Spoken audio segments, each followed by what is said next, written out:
over pale, through a flood, through a fire. I do wonder everywhere, swifter than the moon's spear. And I serve the fairy queen to do her orbs upon the green. The cowslips tall her pensioners be, in their gold coat spots, you see.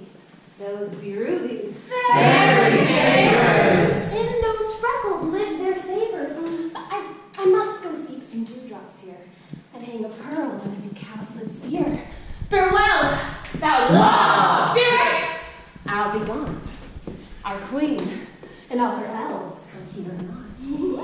The king doth keep his rebels here tonight. Take heed, the queen come not within his sight. For Oberon is passing fell and wrath, because that she as her attendant hath. Oh, lovely boy. So unbelieving king. She never hath so sweet a changeling. Jealous Oberon would have the child. Knight of his train, race the forest wild. But she perforce withholds the loved boy. Round And makes them all her joy. and now they never meet in grove or green, By fountain clear, or spangled star like she, But they do swear that all her elves for fear. Creep into a pot. I go there. either I'm a saker ship in making quite, or you must be that shrewd and knavish sprite called Robin Goodfellow. Are not you he that frightens the maidens of the villagery, skim milk and labor in their kern, and bootless make the breathless housewife churn, and sometimes make the drink to bear no barn, mislead night wanderers, laughing at their harm. Those that hobgoblin call you, and sweet Puck, you do their work, and they shall have good luck. Are not you king? Thou speaks right. I am that merry wanderer of the night. I jest to Oberon and make him smile when I am fat and bean-fed horse beguiled, neighing in the likeness of a filly foal. And sometimes lurk I in the gossip's bowl, in the very likeness of a roasted crab.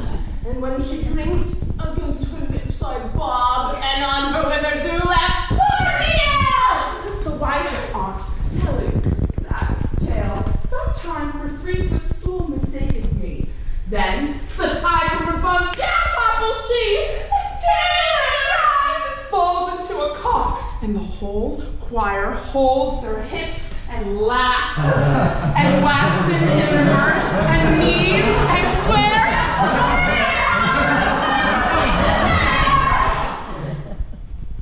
A room, Mary. Here comes Oberon. And here my mistress, would that he were gone. No bed by moonlight, proud Titania.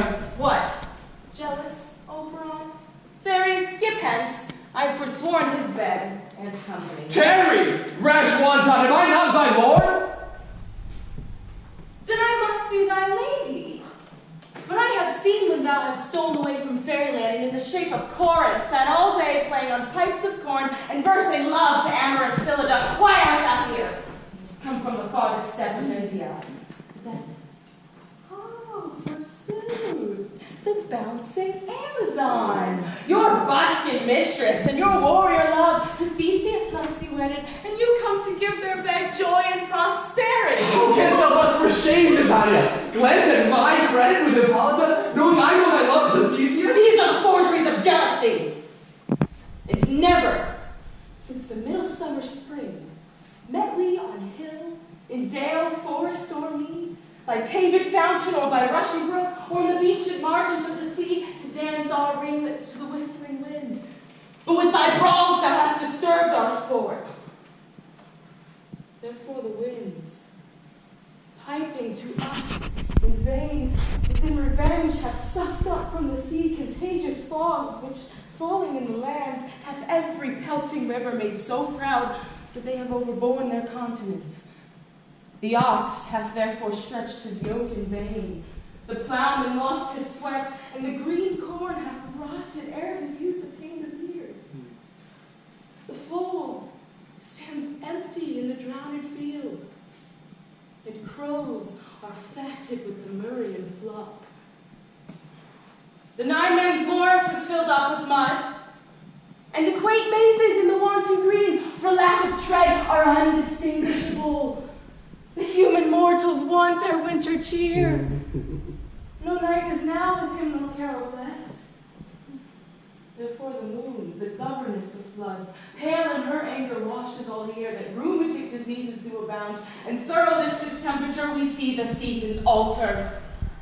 Hoary had frost fall in the fresh lap of the crimson rose, and on old Highland's thin and icy crown, an odorous chaplet of sweet summer buds is, as in mockery set.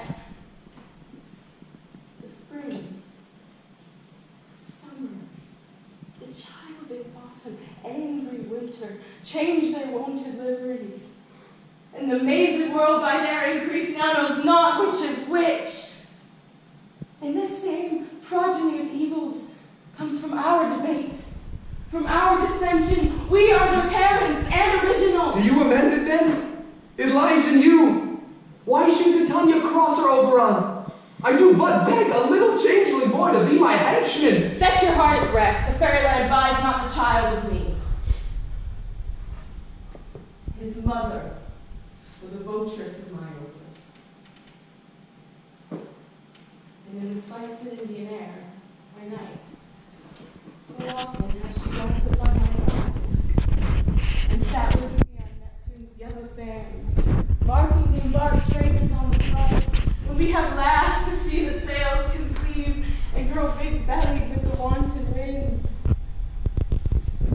But she, being mortal, of that boy did die.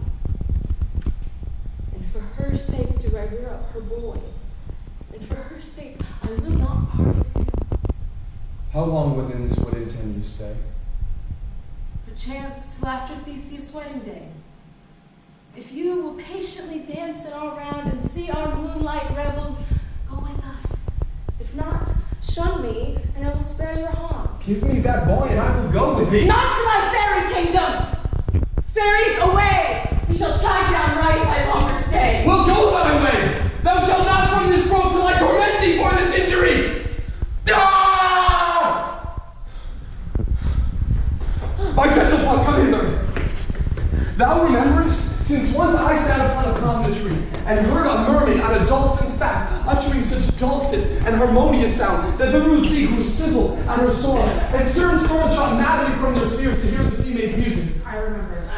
That very time I saw, but thou couldst not, flying between the cold moon and the earth, Cupid all armed, a certain aim he took at a fair vestal, thrown it by the west, and loosed his love shaft smartly from his bow, as it should pierce 100,000 hearts. But I might see young Cupid's fiery shaft quenched in the chaste beams of the watery moon, and the imperial votaress passed on in maiden meditation fancy free. Yet marked I where the bolt of Cupid fell. It fell upon a little western flower, before milk white not purple, with love's wound, and maidens call it love in idleness. Fetch me that flower. There I showed thee once the juice in it. On sleeping eyelids laid, will make or man or woman madly dote upon the next live creature that it sees. Fetch me the herb, and be there back again ere the Leviathan can swim lead. I'll put a girdle around the earth in 40 minutes.